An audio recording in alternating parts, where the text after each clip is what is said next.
Oh, sorry. Hey, how are you? I'm good. Calling Chris Anderson. Calling Chris Anderson in London. This is Chris Anderson, London, calling Rick Byer in Chicago. Fantastic, Chris. You look just Outstanding. amazing today.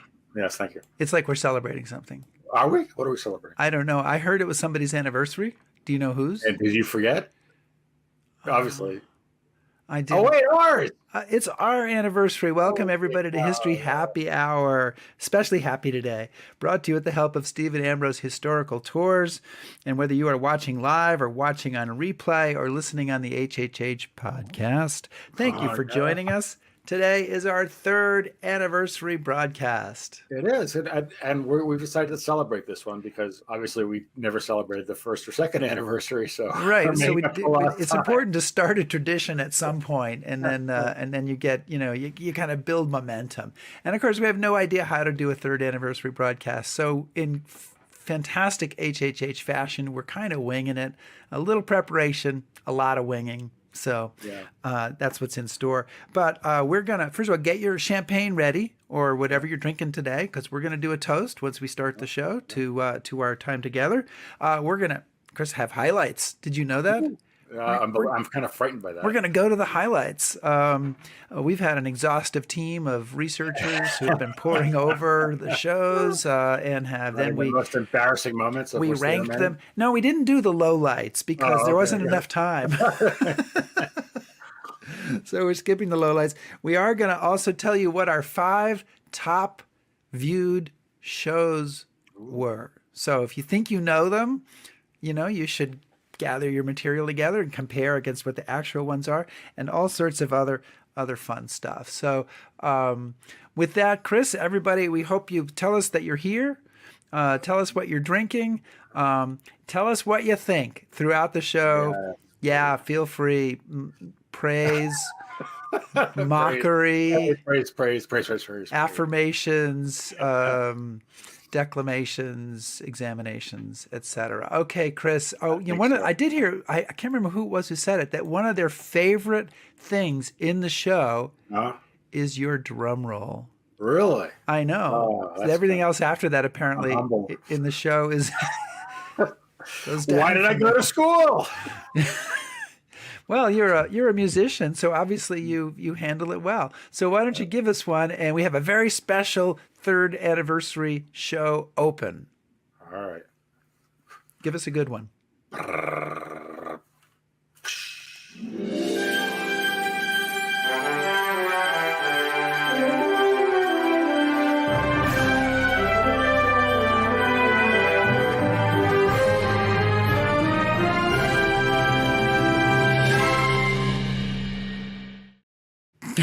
I'm impressed. I think the bar is open. I want you to know I made that over coffee this morning. That was last minute. What can I do? So, all right. So we should start off with a toast, and just to introduce an element of danger, we haven't opened the bottles yet. So here we go. We're going to give this a shot. Poke an eye out with this, or blow, or hit the computer screen, right? Oh, I'll aim it at you if you like. It'll be kind of a. Yeah. What am I doing here? There we go. There we go. Yeah. All right. Now we just with glasses.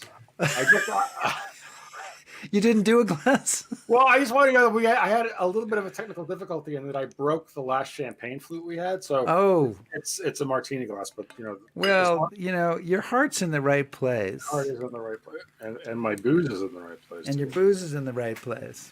All right. So there we go. I didn't really prepare anything, but I would say speech. To 3 years with one of my favorite historians, perhaps my favorite historian. Ooh, and for 3 years with one of my bestest friends. There you go. Boom. And also, I think it's probably appropriate that we thank all the people that helped pay for this Prosecco and make this possible. All the people who are Patreon supporters. All the people who are Patreon supporters, who, by the way, we're going to have a credit roll to later. And all of the viewers, right? Yes, absolutely. Everybody, thank you guys so much. So we don't have any way to actually clink. We've experimented with this technologically, and we fail every time. dangling perilously over the computer. I know. I could pour the champagne on the computer. I don't think it makes things better. Oh, all right. Okay. So, Chris, how did this whole thing get started? Because we had absolutely nothing better to do with our time. It was in the dark times. What? That was no. Which set of dark times? Well, March 2020. Oh, those. Yes, it was. And my good friend Rick Byer said, "Hey, what are you doing?" And I said, "Absolutely nothing." And he said, "I have a bright idea." Yeah. So we just thought we would spend a few weeks chatting on. People were doing Zooms, and I think you said it was just going to be a couple weeks to just keep us. I think maybe a month. Do you remember anything about our first show? As little as possible. Yeah, I think it was just us, and it was our first few shows were just us. So here I'm going to play you the very first clip ever of History Happy Hour. You may want to avert your eyes. Here we go. All right. Well, hi, everybody. My name is Bob McKenzie. This is my brother, Doug. Good day. Hello. I think that's the wrong script, actually. So anyway, welcome to History Happy Hour on the Stephen Ambrose Historical Tours website. Hi, Chris. Hello, Rick. This is kind of as much an adventure for us as it is for you. And so here's the plan. We're going to introduce each other, which should be amazingly boring. And then we've prepared a couple of conversation starter questions to kind of get things going. And we don't know what questions each other have asked. And then so we're going to flip a coin to see who goes first and then get started talking about history. And of course, you can make your own comments come in and be part of this. And we would love to have them there so that we kind of know what you're saying and what's going on. So what can go wrong, Chris? Right?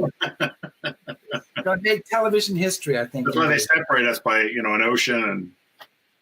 Yeah, exactly. So we'll start with introductions. I'm just looking here. I actually, people are on. People are watching. So that's good. Amazing. But they must really be bored. So Chris has heard me introduce him before, so he knows that he's in trouble here. So I'll start and say that Chris Anderson claims to be of Scottish descent, also claims to be a military historian. I have seen written proof of neither. So a lot of nice books there in the background, Chris. He's from Boston, so to use a phrase from the local patois, Chris is wicked smart, knows all that history shit and stuff, and or as his wife has been known to refer to it, useless ephemera. And he knows all about the Band of Brothers, knows a lot about the Revolutionary War, although he insists on taking, for some odd reason, the British side in discussions on the Revolutionary War, which may be why he's moved to London. Maybe. Got too hot for you here, huh? That's right.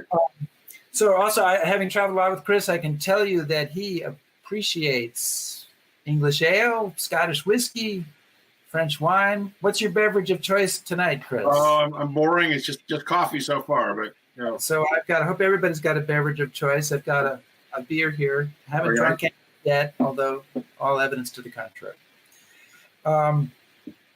So, ladies and gentlemen, Chris Anderson.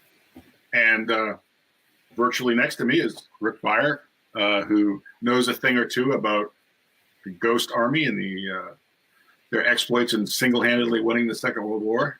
Like me, he is originally from New England, but then, much like Tom Brady, stabbed him in the back and moved to Chicago, where he's now holed up in a tower overlooking all of his many minions. He's a great guy and a good friend, and I've enjoyed having him on some trips. And we owe this, for good or for ill, down to his initiative and technical acumen. So, Rick. Oh, that's good. Technical acumen is going to be a real fail here. Okay, so we're going to flip a coin to see who goes first with asking a question. So, Chris, you have the coin, right? I do. This is a 50 pence piece. Is it anywhere? Nope. Trust me, it's there. Okay. I have trust you here. Oh, we didn't pick heads or tails first. We're kind of idiotic. You pick heads. Okay. Heads it is, or queen it is. Yep. There we go. Yep. All right. So it's your question. Okay. That's how it began.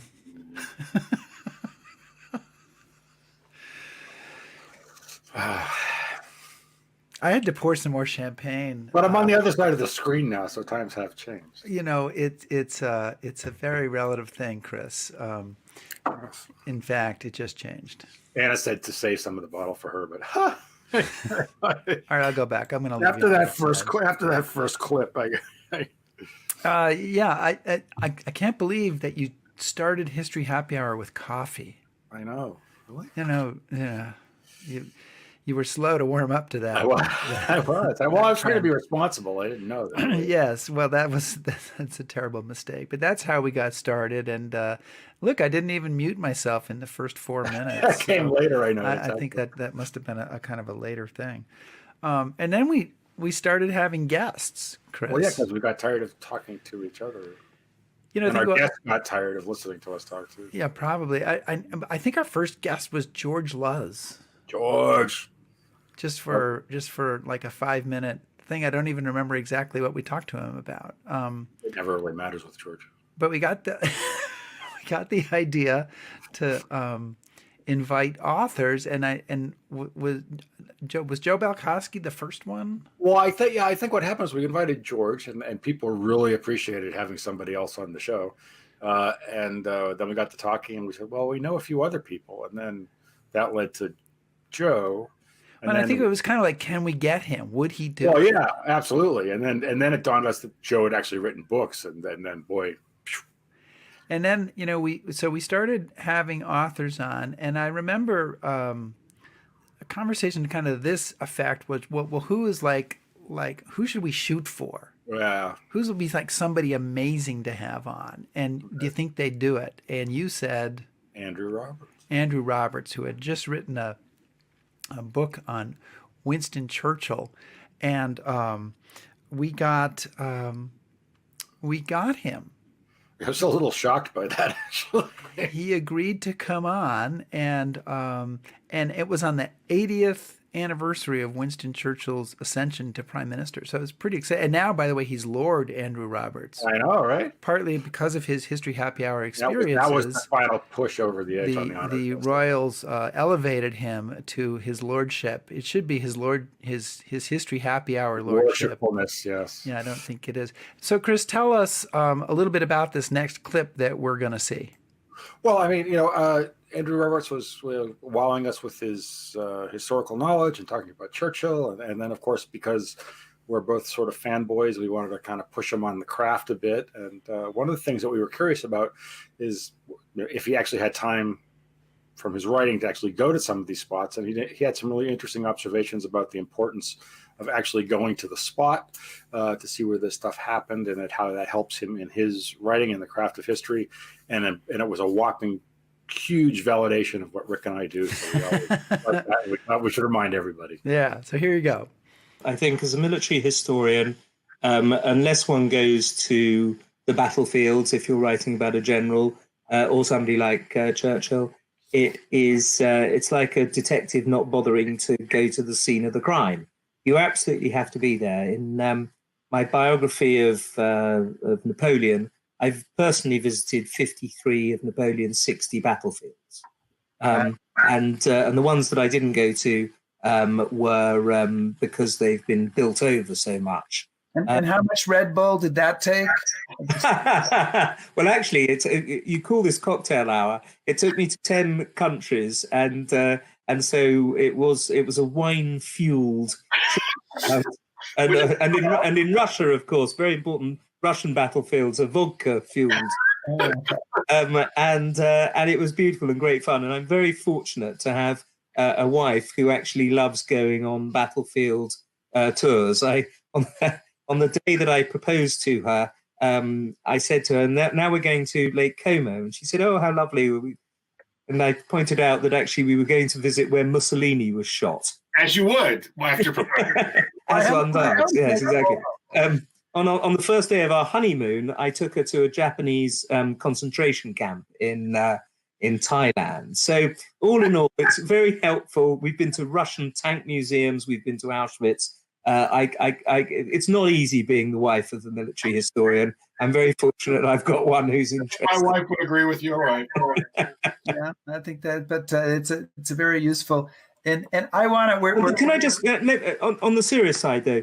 The key thing about visiting the battlefields is not just the battlefields, the places where the decisions are taken and so on. Is that, and especially this is true of battlefields, is that it's only when you stand where the decision maker, where the commander is standing, that you can get a sense of the topography of the battle. You can see what the commander could see at the time. And you see this all the time at Waterloo, of course, being a classic example, but also at the Battle of Balaclava, when you get up onto that hill in the Crimea, and you can see how Lord Raglan might have sent the charge of the Light Brigade down the wrong valley because of the placing of the commander. Why the Battle of Salamanca, for example, Wellington had to crisscross, riding miles upon miles on his horse to make sure that he got the topography of the battlefield right. And it's very difficult to write the story of a battle for a reader if you haven't been there, because the reader, quite rightly, just doesn't trust your judgment. Yes. So this is maybe a good place to put in an ad for Stephen Ambrose Historical Tours. It should be, yes. Yeah, because the more battlefields I visit, the more historic spots I visit, the more I feel the power of that comment. That your understanding is completely different when you stand there. Well, we didn't. One of the shows we just did, we kind of asked the same question of Mark Silke, and he said, you can tell when an author writes a book and he's not been to the spot. It infuses everything you do in the craft, and it's absolutely true. It's critical. And without naming names, there was an author within the last year who had not. Could certainly tell. And you could tell. Yeah. But, you guys are just going to have to guess. We are neither going to confirm nor deny on that score. But, yeah, I think it does make a big difference. And it was hard for people in COVID, but I think you really have to do that. And then we had Andrew on again, or Lord, excuse me. Thank you. Lord Bob's. Yes. His worshipful majesty. I don't know, what do we call him? What is the correct address for a lord? Is it just his lordship? Lord, my sweet Lord, dear Lord? I don't think it's it's no, the right honorable. The right honorable. Right on. I don't know. I'm in the wrong. You're really head of that department. I'm going to get kicked out now. We have other kicking out still to come.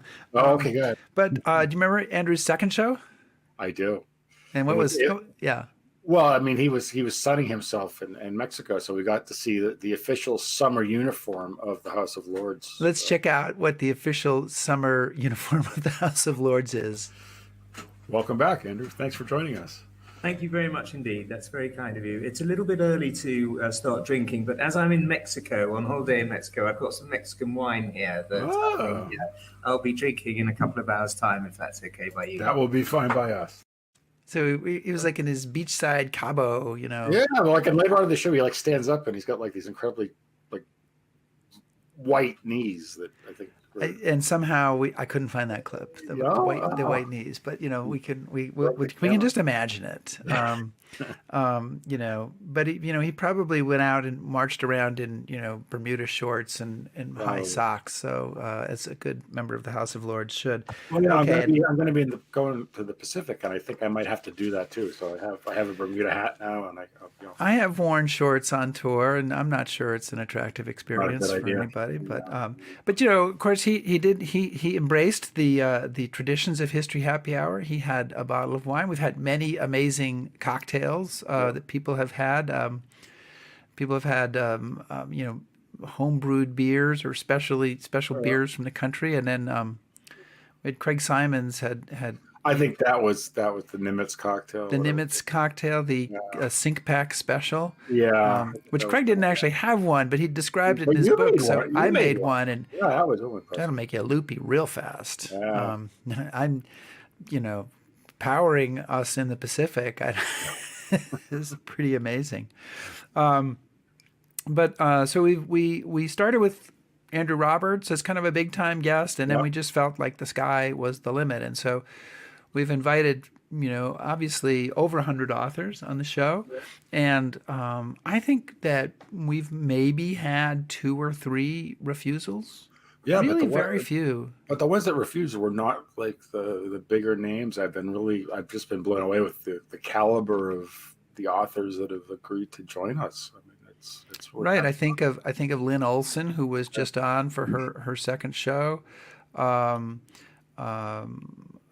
Chris Wallace, and so many others, and a few others who we have clips of coming up, so we don't want to give that all away. But one of them who came on was Susan Eisenhower, the granddaughter of Dwight D. Eisenhower, and she was terrific and had a lot of insights into her grandfather, which is kind of what the book was about that she was talking about. I think it's Eisenhower on Leadership was the title.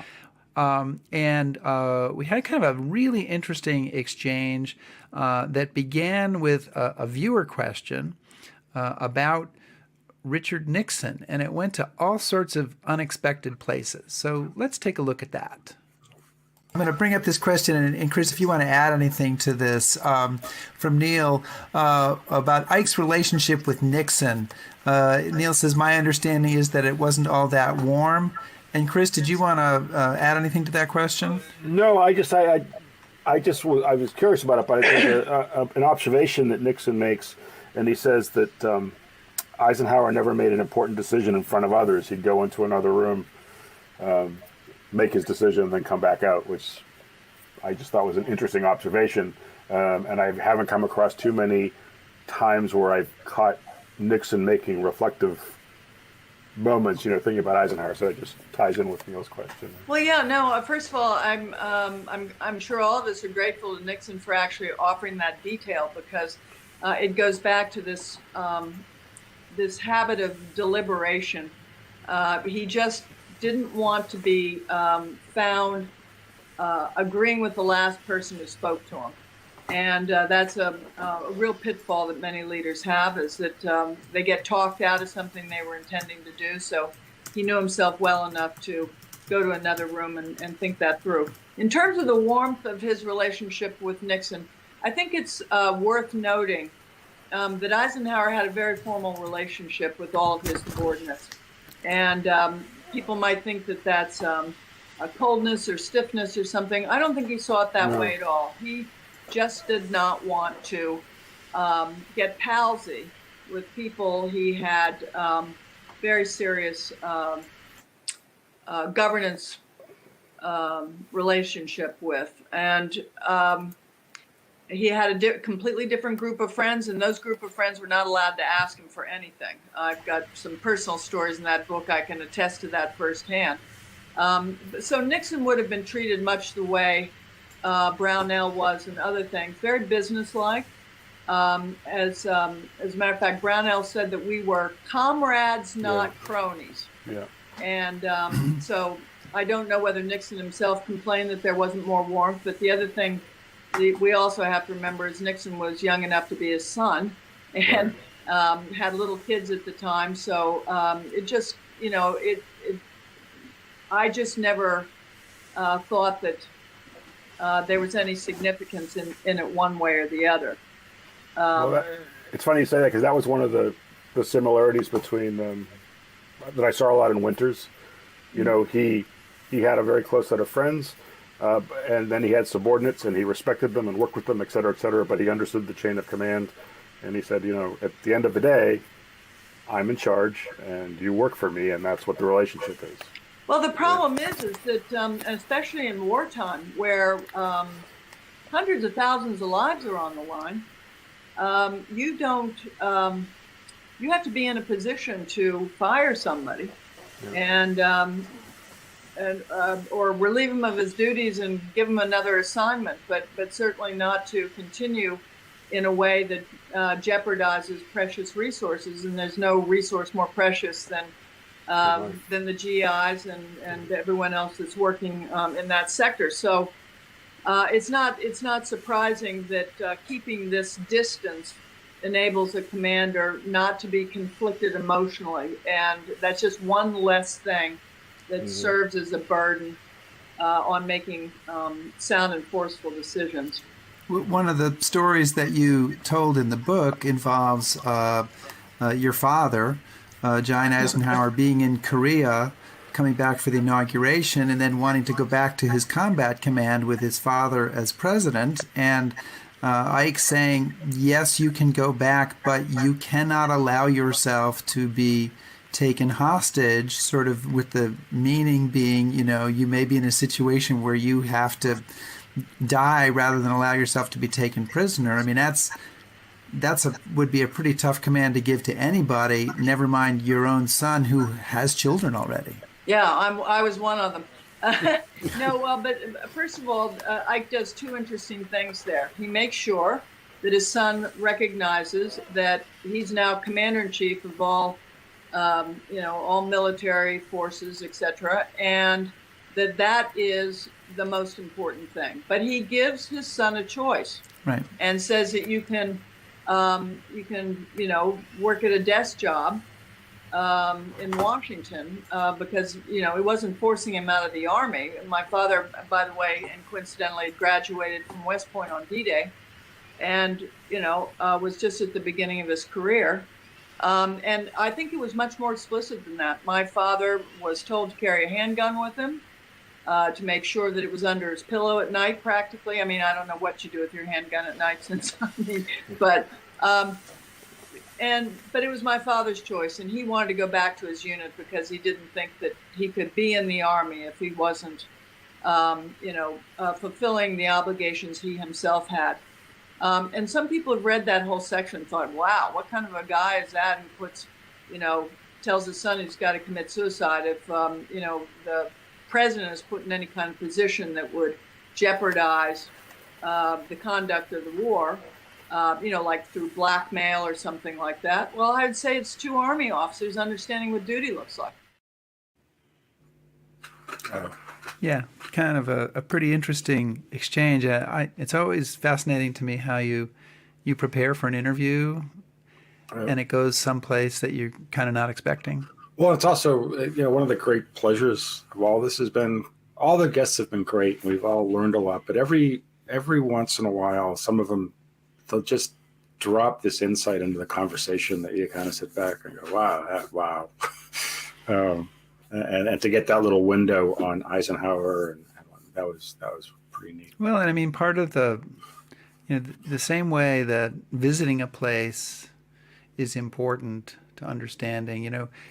You read books, but when you talk to an author or you talk to a person who was involved in the history, and you hear the way they describe it, and they are really communicating to you the experience that they've had communing with all of that historical material, it can be very, very powerful.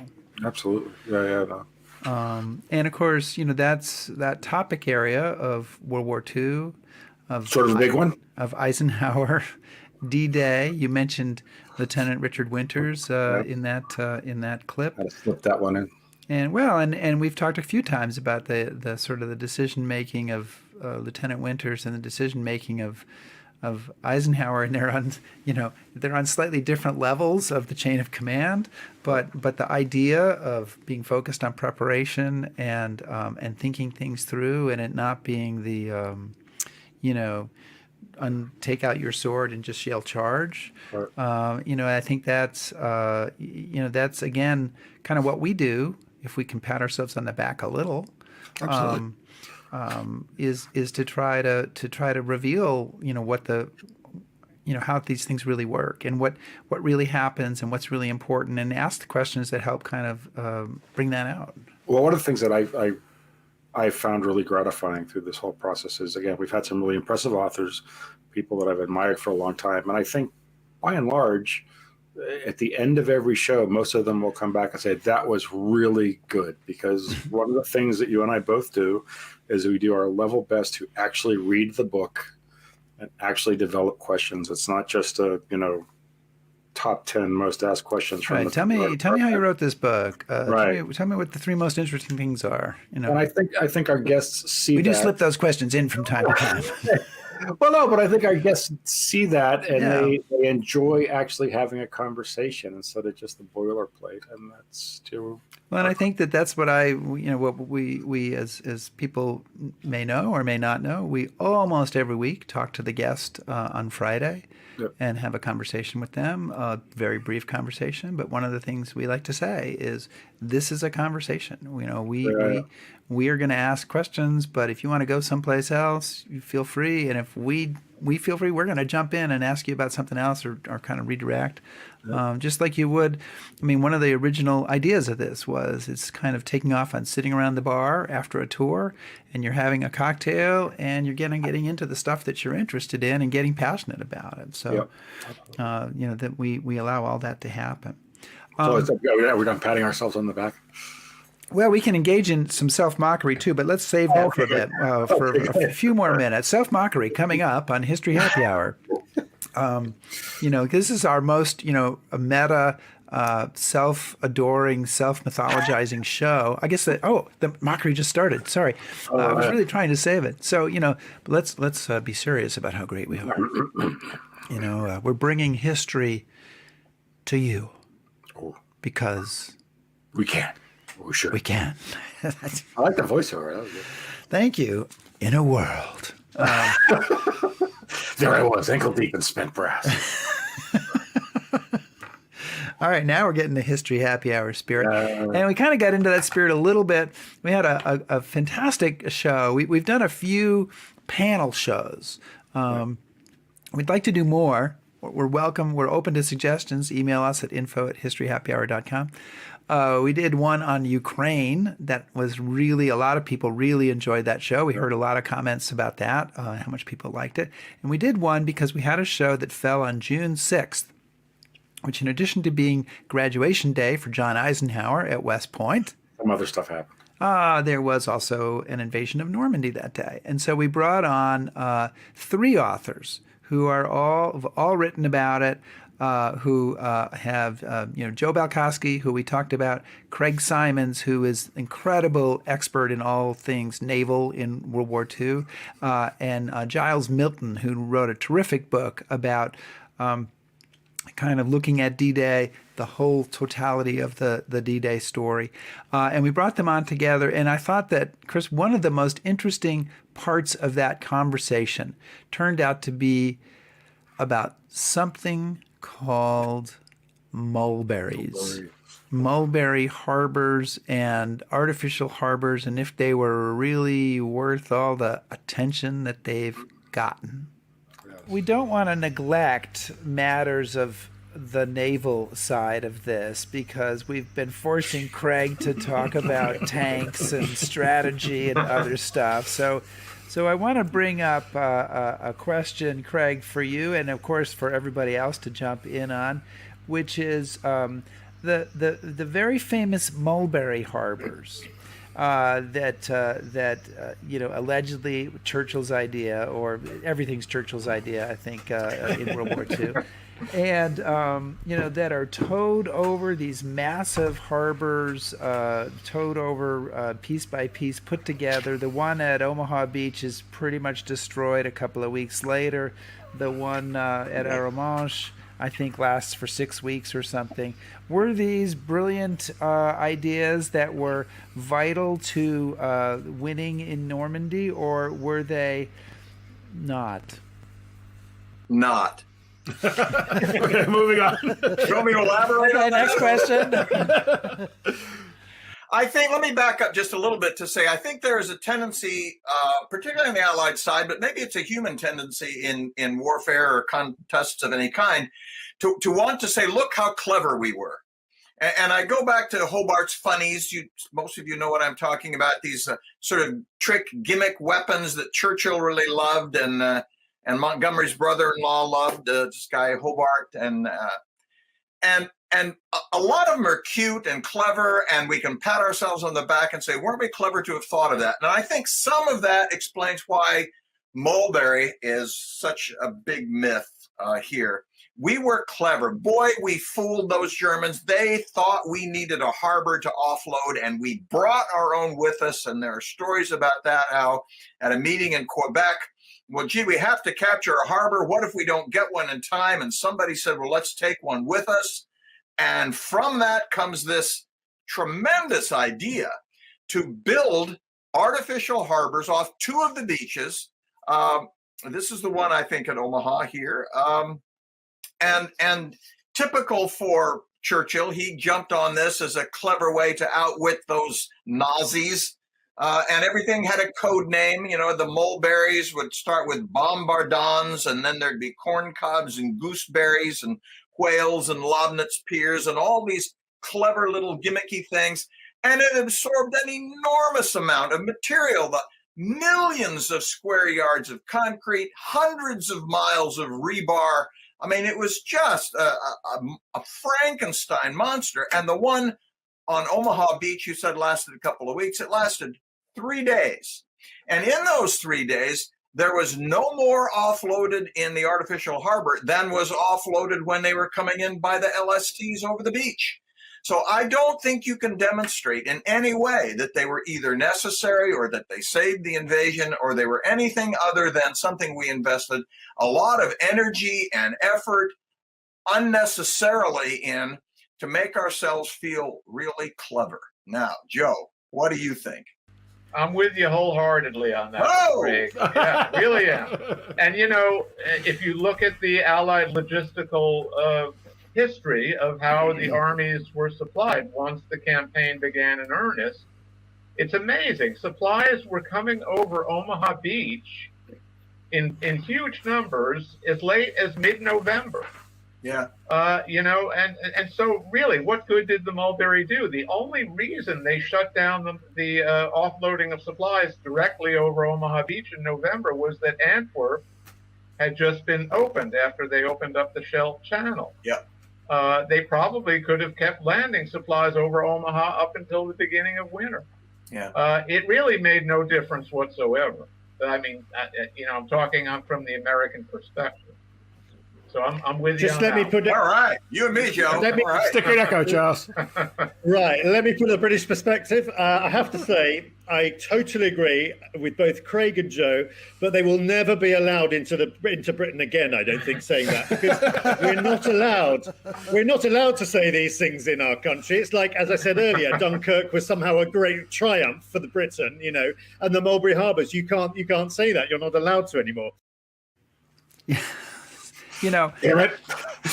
yeah, you know, I've been looking through some clips to shows to cut these clips, and it's kind of great to see, you know, how many moments there are. I cut a few, but you know, we could have not used any of the clips we've used in this show and used 12 others. There's just there's a lot of great material. Well, I think, you know, you had mentioned it. But, And patting ourselves in the back. Yeah, no. What happened to the mockery? Oh, we skipped that. Oh, we're coming up. Okay, great. But those panel shows have been great, and I think the historians that have been involved have really loved them because they just fire off each other, and it really, I think, really illuminating. Yeah, and I got to say that if Craig Symonds and Joe Balkoski ever decided to do a show together, I'm hanging up. You know, I'd be hanging up the spikes because they would just be taken over. And you know, Craig has got he's just got this wind up energy. In addition, and both of them have knowledge that Joe forgets more about World War II every day than you and I will ever know. It comes out of their fingertips. It seems like it's just like they have an aura of knowledge that, and it's not like somebody who knows a lot and they're digging deep for it. It's just there. Yeah. It's just there. And then there's us. There's us. We want to remind you that you're watching the 3rd anniversary special of History Happy Hour, in case you were wondering what the heck was going on. Oh. And this would seem to be a good place, Chris. We did mention our Patreon supporters before, but we prepared a credit roll of all, I think we have like 60 Patreon supporters. I believe they're all here. Anyone whose name is missing, we will be issuing an official History Happy Hour apology, probably in a parchment document. So let's see how it goes. Patreon supporters, thank you.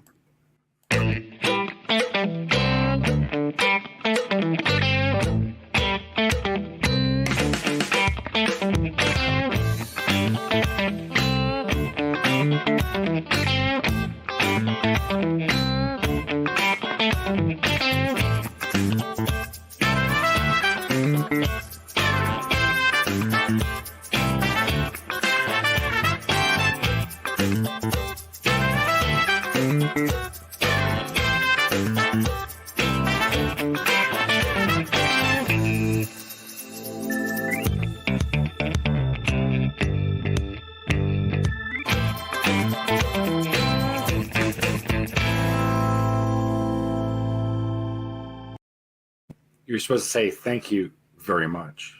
Oh, sorry. Oh, we can go back in editing and change that, Yeah, but we're not going to.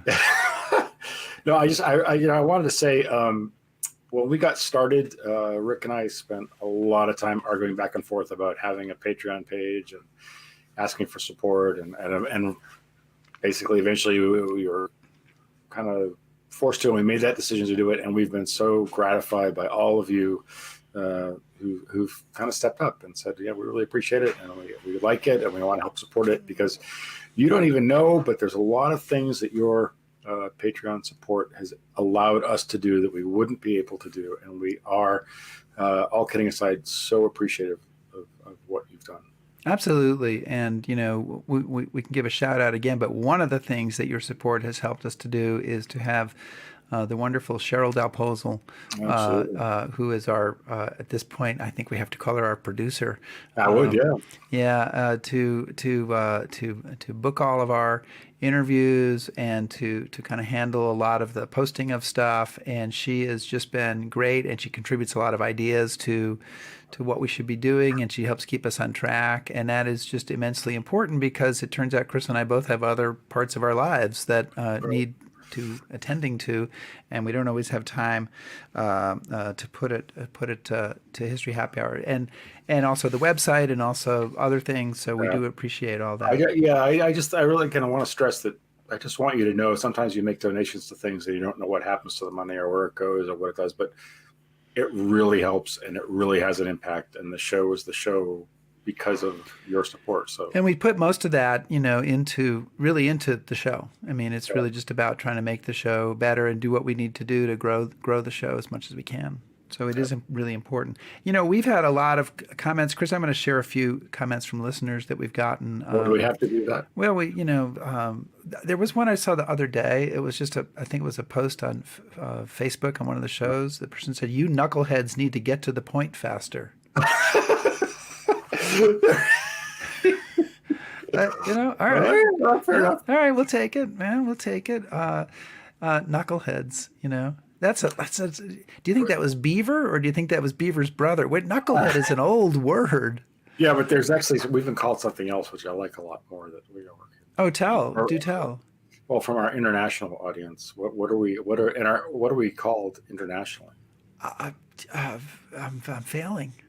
Historiadores. Oh, historiadores. Yes, and that's from Xavier Ruiz. And we were Xavier. We mentioned him from time to time as a viewer in Barcelona, but he's a journalist there. Runs or owns a big media company, and he's had us on a show. Yeah, I know. I was looking at that the other. We were on, and his show gets more viewers than our show. Well, that's no surprise, right?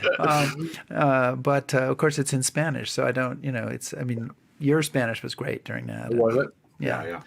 We were not in Spanish. We also got a comment from somebody on the post the other day, and I was trying to find it to quote it, and I think I'm close enough. They said, "Too bad you have to drink to be able to talk." If you know what reality was like without it.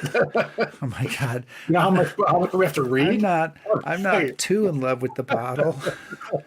But you should see the stack of books we got to read. And people also say that. How do you do that every week? And I will say that is, I have commenced that I pick up the next week's book immediately when the show is done, and see if I can read a few pages right then. I've gotten a start on it. We don't have a lot of other outlets, so. Yeah, we've got a lot else to do, though. Somebody else in a Facebook post said the show is fun to watch, especially when the hosts start zinging each other. I would never. Zing. Zing. I only have the highest respect. Zing. Here's an email we got from Jennifer Freilich in Rocky Mount, North Carolina. I found HHH by happy accident. The show has filled many a happy hour on a Sunday afternoon. Andrew Roberts is my favorite guest who facilitated and fueled my passion for more Churchill, but I solidly enjoy you both as hosts. Your camaraderie and friendship are apparent, and we who listen are blessed to enjoy it. Thank you so much. Wow. See? Do appreciate that. My blushes. Shucks. I know. Jim Latin, my friend Jim Latin, right? Just wanted to let you know how much I've enjoyed tuning in to HHH on Sunday afternoons. I guess there is no consensus about exactly what caused the show, although it seems unlikely it came from a wet market in China. But I feel a very fortunate beneficiary of the outcome. A lab. It came from a lab. If you are planning some self-mockery in your anniversary episode, perhaps you can enlist a documentary filmmaker to put together a string of clips of Rick Beyer being told, "You are on mute." I think that has some comic potential. Well, sadly, we don't. Documentary filmmakers. Excuse me. Sorry, I muted myself by accident there. It was the quickie. I didn't have time to put together the clips. So I just made a new one. There'll be more. There'll be more. And Jim just did say his favorite guests were Sean Meakin, who was the author of Stalin's War. He said he ran right out and wrote the book. And by run, he means he ran his fingers over to Amazon and bought the book. And he also really liked having on Don Farrell, who you're probably going to see. I'm going to see Don soon. Shortly when you're in the Pacific. And he said that the guests probably don't get any more colorful than that. And I'll do one more viewer comment from Doreen Schultz-Gibson. She says, hearing the theme song still takes me back to those Sunday afternoons during the early pandemic lockdown. H3 gave me a feeling of connection to friends when everything was uncertain. Seeing Chris and Rick on the screen and reading the comments of travel friends was wonderful. It was and still is absolutely the highlight of the week. Can't thank you guys enough. Well, we can't thank her. And that was, that was actually kind of one of the cool things about all this is that we were able to stay in touch with so many of our friends, old and new. So can I ask my bow tie question now or later? Go ahead. So I really like the fact that you wear bow ties all the time. So this isn't a criticism, but I noticed like whenever you tie a bow tie, it's like one side is just perfectly like there, and then the other side kind of goes, which is the sign of a hand tie bow tie. No, don't say I like it. Right. Well, that is the point. If it's badly tied, it shows that it's actually a real bow tie, and I'm not wearing a clip-on. So it's demonstrating my authenticity. It's all about authenticity. It's admiration. Whatever. Like for years, I've known you. Whenever you tie a tie, there's like perfect, and it goes. I have a lot of flaws, and I've noticed as I get older, they just continue. Hey, Chris. One of the things we've been talking about is telling people about our top 5 shows. I know, and you've been teasing me, and I want to know what they are. I know. I don't know. I didn't tell you what the top 5 shows were. Now I have to first begin with methodology. It's like when you do a poll, plus or minus. So this is based on views from the History Happy Hour Facebook and YouTube pages. Okay. And there would be some shows, like if we included the Ambrose Facebook and YouTube pages, I think it'd be about the same, but it doesn't include those. So the overall numbers are lower than probably the actual overall numbers of viewers that we have. But first off, and I don't have, give me another drum roll. All right, so here's number 5. Episode 87 with Kevin Hemel, 1,130 viewers. All right. So that's not too bad, but we're just getting started, Chris. Just getting, okay. Because then we have number 4, episode 96. That was memorable. I can see that. War in the Ukraine with Keith Lowe, David Murphy, and Sean McMeekin. And that was a great show, 1,202 viewers overall. Number 3. That was fun. Billy the Kid with James Mills, our only smoking guest. He was a smoking guest from Australia. We should let him know that. I think he would. I think he would like to know that. Yeah, absolutely. You mean the part about it having a lot of viewers, not that he was our only smoking guest. Yeah. I don't know. Mussolini, episode 129, not too long ago, with John Foote, 2,159. I just want to say that's a book that I suggested. It was a great book and great cover, but it was really interesting to kind of look at fascism, not simply like, oh, here's Il Duce, and he's meeting with Hitler at Brenner Pass, and now he's getting out of the war, but to kind of look at the whole movement was incredible. Any guess on what number 1 is? Because it shocked me. No guess. I maybe The Winters. No, that would be a good one. It's from your side of the pond. It is? Okay, Andrew Roberts then.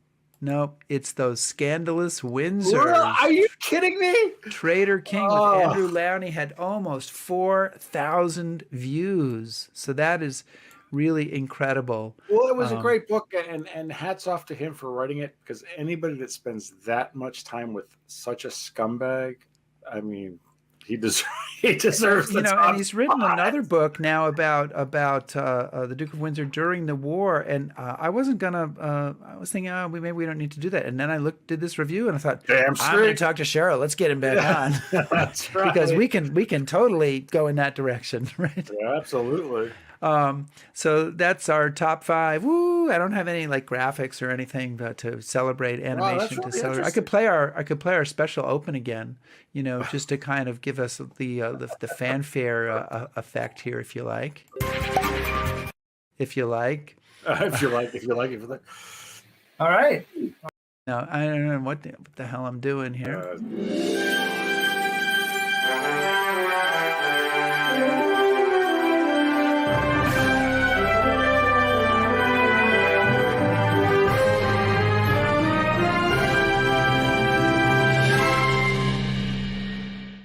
And now announcing the Academy Award. And here, Chris, here's a blast from the past. Do you remember this?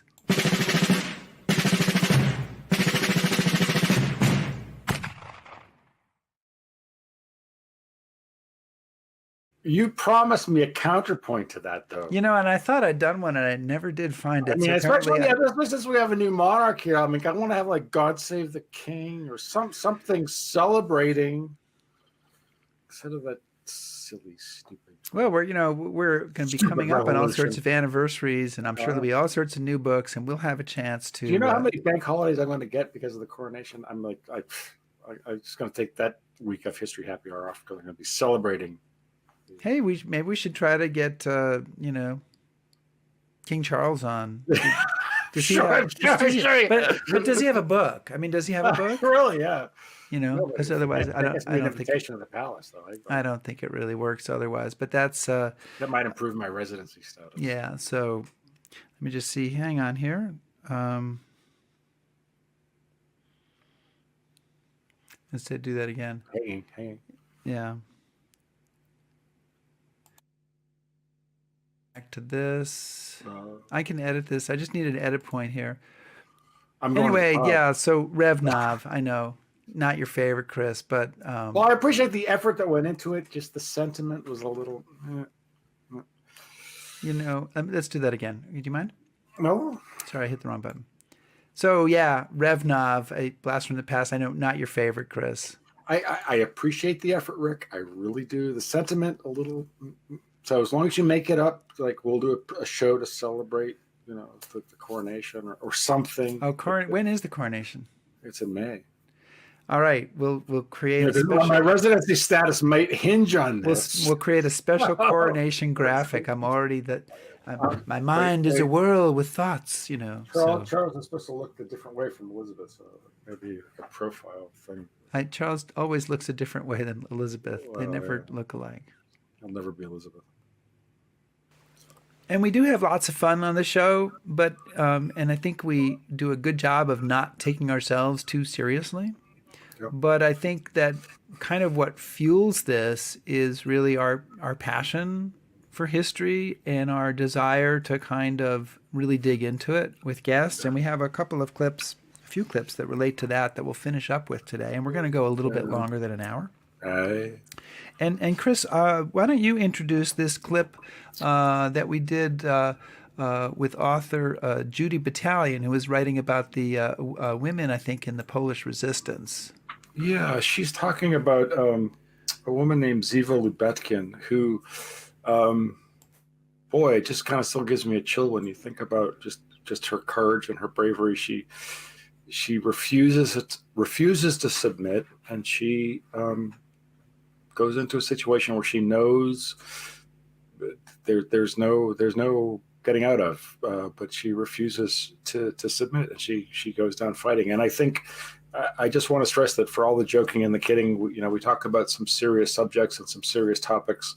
and we've learned an awful lot about some really incredible people doing this, and Ziva was one of them. She's accepted that she's going to die, but she's going to go down fighting, and she's going to fight back, and that seemed to be a real motivator for her.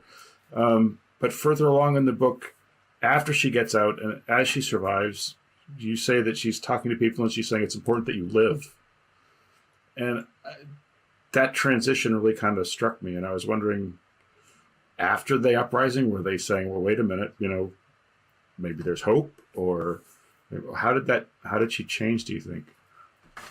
Let's start with this. So why are we fighting? We're a bunch of starving 18-year-old Jews. We're not going to topple the Nazis. Why fight? And this was a big discussion that they had. What is motivating us? And for many of them, it was, we are fighting for dignity. We are fighting to die in action. We are fighting for our pride and for future generations' dignity as well. And as such, they were, to some degree, suicide fighters. In fact, in the Warsaw Ghetto Uprising, they didn't expect to live. The ZOB did not create bunkers for themselves. They imagined that they were going to go out there, throw their bombs, shoot, detonate their explosives, and die. And they didn't have supply. When they lived, they were shocked. They couldn't believe it.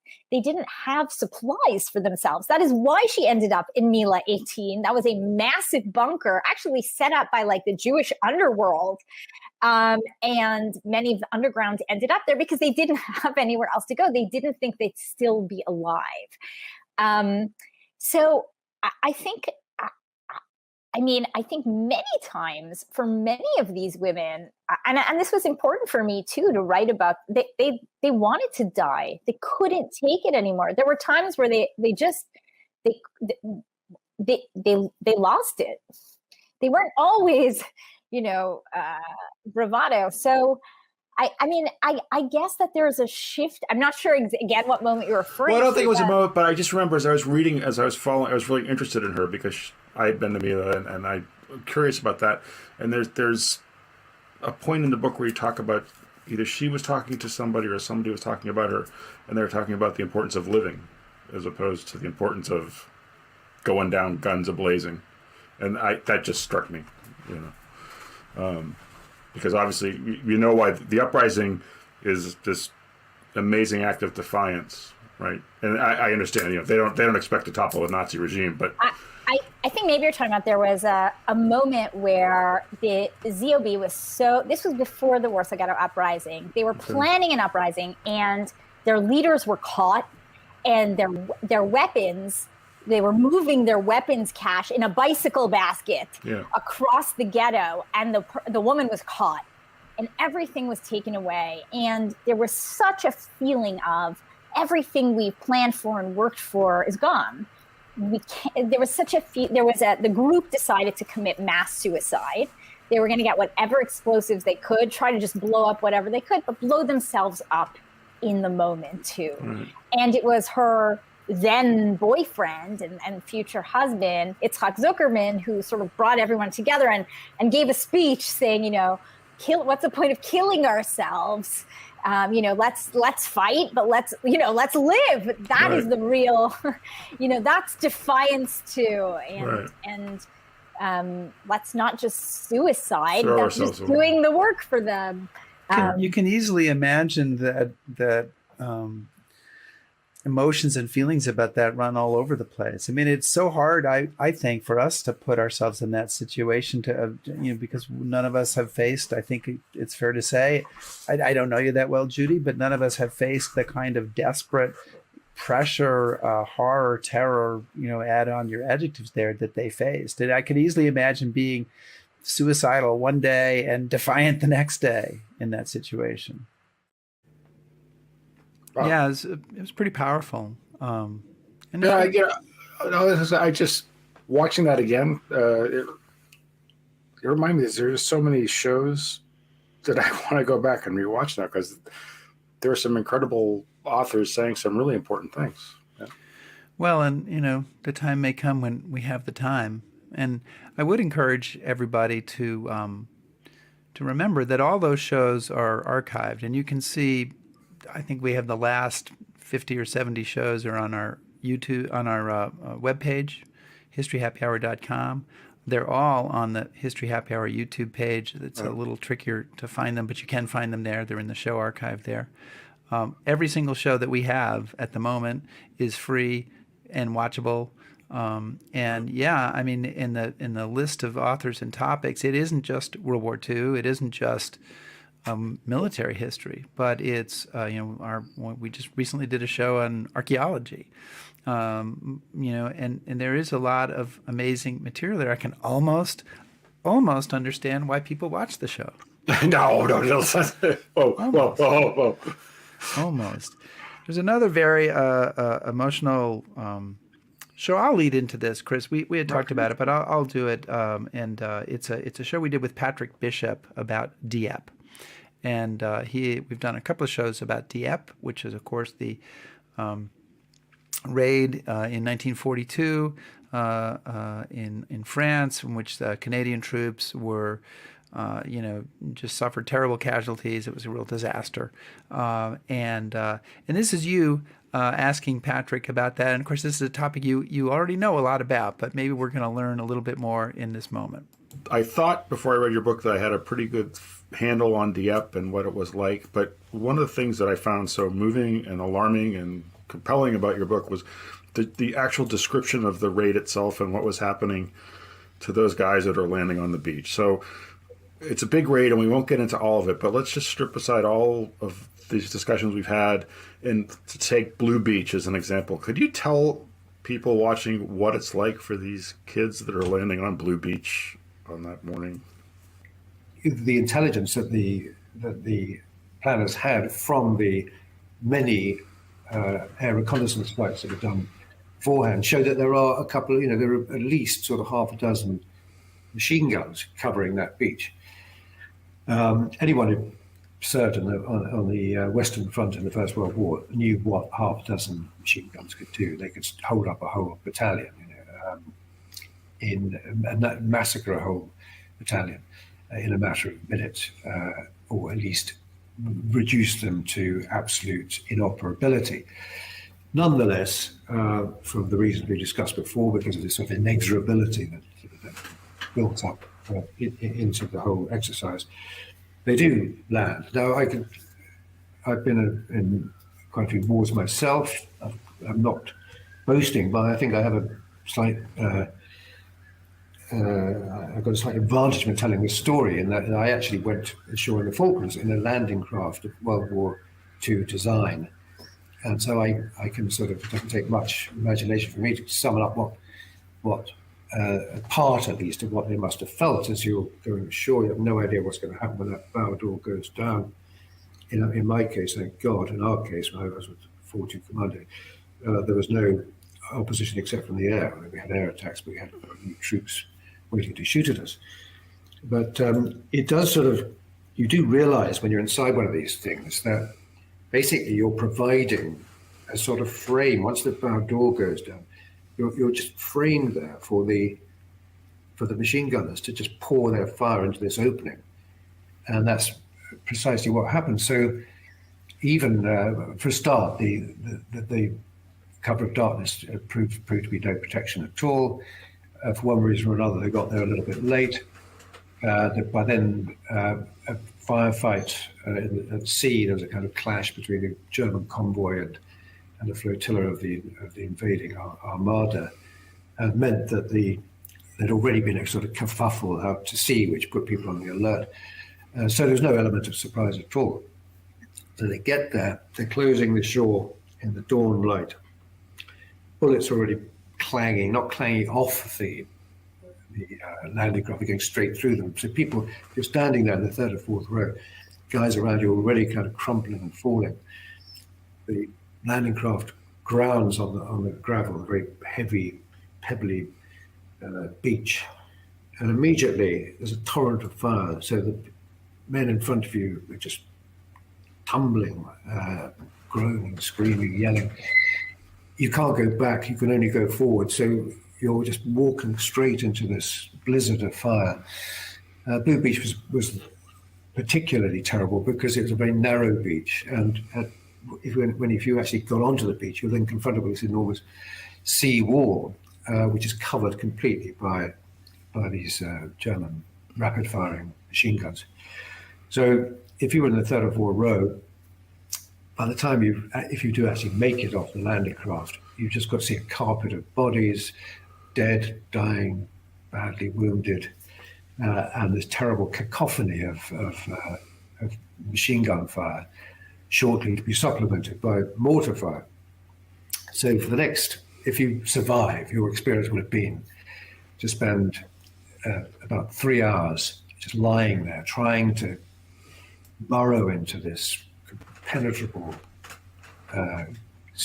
pebbly beach, while all around you is just this terrible din of battle interspersed with the screams of your wounded comrades. Terrible, terrible experience. And the photographs afterwards, well, I think anyone who's seen them will forget them. Wow. Yeah. And it so often happens, in the moment, you feel like Patrick Bishop was himself at that moment transported back to the experience, not that he was there, but to his own personal experiences and to the intensity of communion with the soldier's experience that fueled his writing. Yeah, there've been moments during all of this where the author will say something and you and I are just kind of at a loss for words, right? We're just like, wow. You don't know quite, like, any words you speak are going to seem mundane and silly. Yeah. But he was amazing. That was an amazing moment. And we have a one last clip, Chris, and it's a guest that we both really, I think, remember as maybe one of our top guests. That if we haven't done a rating because they're all our children are our favorite children, but I think if we did a vote and tabulated it, that this person might be our favorite guest. Yeah, yeah. Well, tell us a little bit about him. Charles Person, one of the freedom writers, he saw the absolute basest, worst part of ourselves, but he also saw the best, and he endures absolute horror at the hands of his own countrymen, but then goes on to serve in the United States Marine Corps in Vietnam and then as a civil servant, and dedicates a life of service to his country. And he also has seen the best. He's just a very impressive human being. Yeah, he's very impressive, and he's one of a very few people. There have been a couple. We also talked to Seymour Nussenbaum, who was a World War II veteran, but he's one of a very few people who didn't simply write about history. He witnessed history. And made history. Yeah. So here's a little bit with Charles Person. And I don't mean to make you to relive this too intensely, but you run into your own violence on the bus there from people who've already gotten on the bus. Essentially, they had a plan, you had a plan, and they had a plan, and your plan involves nonviolence, and their plan involves a lot of violence. Yeah. The bus driver said that he was not going to move the bus until the blacks got to the back of the bus. And of course, we students, we refused. And at that point, there were about 8 men got on the bus, and they started punching us and trying to force us towards the rear of the bus. And they were being successful until we got midway of the bus. That's when James Peck and Dr. Bergman came to our aid. And that really infuriated them to think that white men would come to the aid of these black students. And they really took out their hatred on Dr. Bergman. They knocked him to the floor of the bus, and they began to stomp in his chest. And had his wife, Frances, hadn't begged them, they probably would have killed him on the bus. But James was a frail little man, and and also he was a bleeder. So when they knocked him to the floor of the bus, his blood covered the floor of the bus. And you have the situation you have is that you're forcing the students, we're stumbling over Dr. Bergman, and we're slipping on James's blood.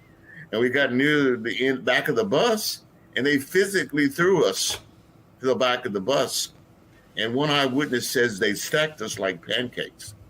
But once they got us in a pile in the back of the bus, they said midway of the bus, and they taunted us all the way into Birmingham. And we took an alternate route into Birmingham because our bus driver had been warned that a mob was awaiting for our bus. And had they firebombed our bus, I don't think we would have had the energy or the strength to get off. But it took us 2 hours to get from Anniston to Birmingham. And if you've ever taken that route, you know it's not a 2-hour ride. But they call us every conceivable name, and the white freedom riders every conceivable name you could think of that was nasty. But that's, they were really, and it's not so much what they said, because the N-word has been used a lot, but it's how their faces were contorted with hate and the venom that to me that stands out more than the words that they said. It's the look on their faces and how I could generate that much hate in someone who had never seen me before and who didn't know me. But that's, those are the images that stick with me, is how you could, how I could generate that much animosity. Mr. Person, could you just sit up straight and maybe lean back a bit? I want everybody to see the medals on his chest are not there for fun and games. After being the youngest freedom rider, he also served his country as a Marine in Cuba during the Cuban Missile Crisis and in Vietnam. So it's fair to say, sir, that you have a fair amount of skin in the game when it comes to being an American.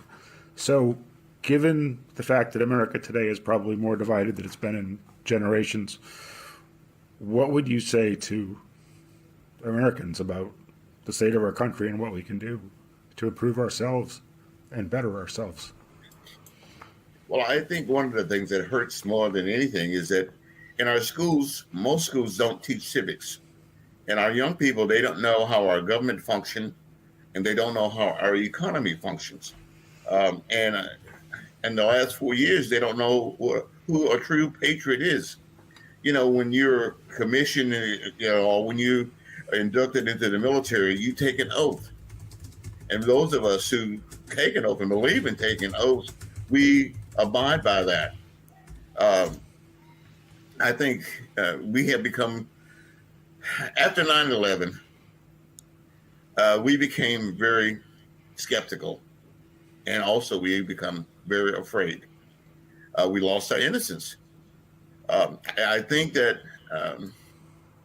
until we can regain confidence in our institutions and in various people around the country, that we're going to continue to have these problems.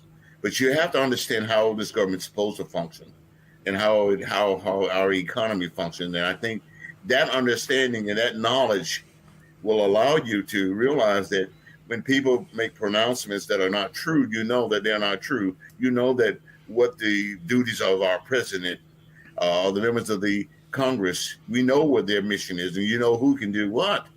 And but nowadays there is so much confusion. People make pronouncements, and I know they're not true, but so many people in the community and throughout the country have no idea that those things are not possible. You blame the president for stuff that he that is beyond his or her control. So. Boy.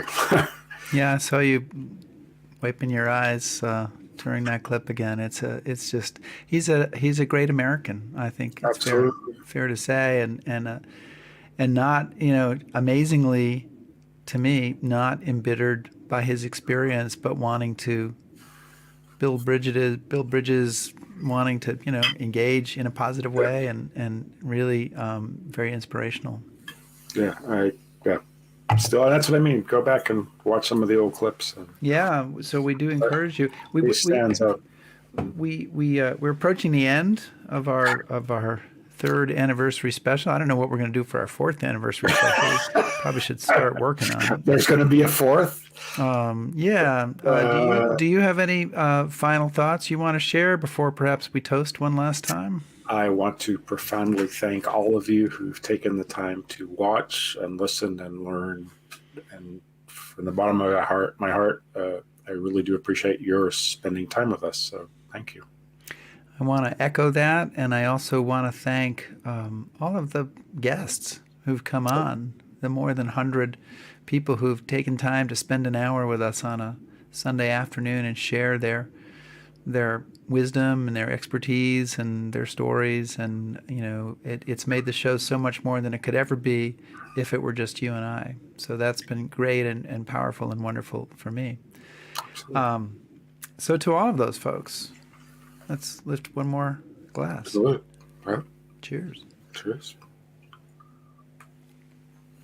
And Chris, we will be back next week. We will be, yes. With an encore episode about Nazi billionaires, some of my least favorite people, but a really interesting episode. And then 1 week after that, we'll be back live again. So, from points on foreign shores. Yes.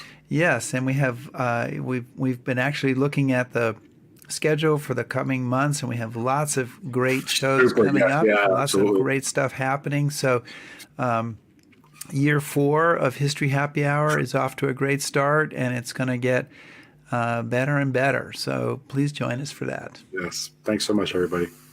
Be safe.